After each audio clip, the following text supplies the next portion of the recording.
What's up, ladies and gentlemen? Shane Coley here, captain of Team Glock, and you have a GLOCK Gen6 pistol and you want to install an optic. Well, today, let's walk through an install on the optic-ready system. So the first thing I'm going to do, make sure I have a safe and clear firearm. I'm going to visually and physically inspect the chamber, drop a slide, and I'm going to remove the slide. Then I'll remove the recoil spring assembly. Then I will remove the barrel.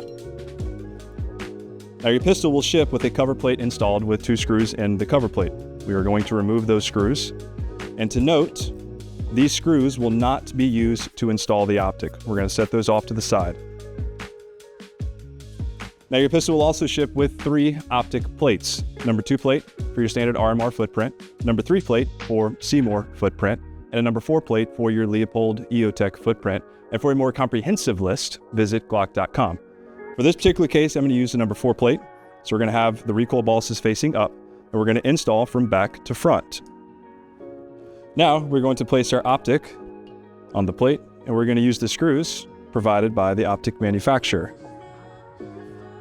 And then we are going to torque to the torque specs provided by the optic manufacturer.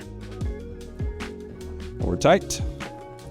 Now, barrel, back in our slide, recoil spring assembly, back in the slide, and slide back on our frame. Now that you have correctly installed your optic, it is time to get to the range and train. Thank you all for watching, and we'll see you out there.